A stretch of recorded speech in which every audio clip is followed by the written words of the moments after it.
Ryan Cole, thanks for the time. We haven't talked to you since the Mountain West Championships. You finished second there. The women finish high. I think what you're doing with your women's program is really, really impressive, thanks to Hallie Hamilton. But your take on your team is now you're going to head to nationals with the men and with Hallie. Yeah, the championship season has been going well. Like you said, the Mountain West meet, the men finishing second, the women finishing third. A lot of that is Coach Laura Bowerman having them prepared to go out and do really well, and the impact that she's made with this women's group, as well as continuing recruiting and building that for the future. But yeah, you always want to be at your best in the championship season at the end of the year, and that's what your regular season prepares you for. So being able to go out there, we wanted to move up a couple points on the men's side. Losing the conference title by 2 points was tough, but we knew we had a really big challenge with a team that likely could go 1-2-3. So on the back end of that, you need to have your entire scoring group come in right together, and running together is one of our strengths over the last few years. And so I thought our team, to put all 5 scores in the top 10, they did a really nice job. It just wasn't enough at the end there on that day, but being able to use that. There are going to be a lot of great runners at the national championships, and so you need to be able to find your teammates, execute your race plan regardless what everybody else is doing. And so I hope the conference meet prepared us for that. And then going into region, I thought our men did a really nice job of finding their spots early. They worked together, and then as the race sort of strung out, we knew that the team result was taking care of itself. So they did a really good job of just holding steady, not trying to do too much, and just kind of checking that box, making sure that we got done what we needed to get done. On the women's side, we're just continue. We need to be deeper, and so we have some talented athletes that are competitive. But if somebody has a tough day, it impacts the team a lot more. So we need to continue to build that depth so that we can handle that adversity when somebody does have a challenging day and one of their teammates can step up, and we're going to get there.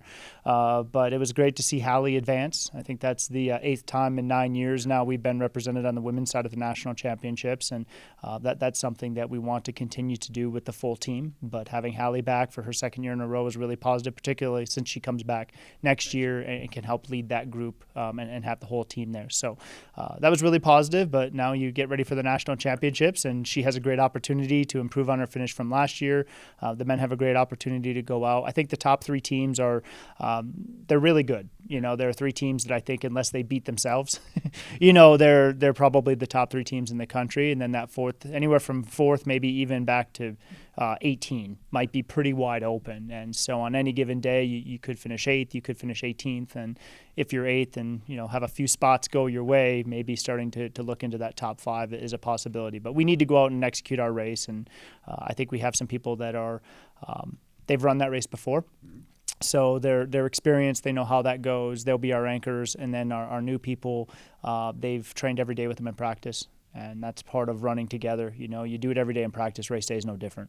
So you find your people that have been there before. You follow them around the course. You concentrate as much as you can and just endure, because there is no timeout. There is no halftime. But people start falling off, and if you can endure and concentrate, pretty soon you find yourself in a pretty good spot. And I don't think anybody wants to be the first guy to drop off the line, So there is some of that where you stick with your team because, you don't want to be that guy, and then everybody benefits from that. So we're excited going into this weekend. I do have one question for you, though. Do you ever take a breath? You say no timeouts, no halftime. Cross-country season starts and it doesn't end, and we don't even get you in here every week. Do you ever take a chance? I mean, you've done a lot this season. I know you're going into the national championships, but you're very, very accomplished in the cross-country side. Well, we always joke that actually at the races, there's the race within the race, but then there's the race outside of the race too. So, the people out there actually competing go running by, and then you see everybody else goes and races to the next spot on the course. And generally the people in the race are a lot more fit, so there's a lot more heavy breathing going on the perimeter of the race, with the spectators and the coaches.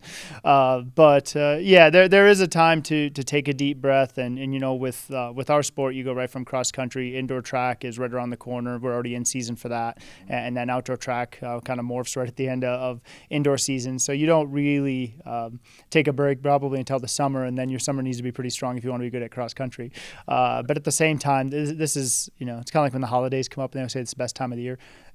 To me, this is the best time of year. You work really hard to get ready for the national championships. So whether it's cross country, indoor track, or outdoor track, this is a pretty special time. Should be fun watching Air Force runners at the national championship again. Ryan Cole, thanks for the time. Great, I appreciate it. Thanks, Brian.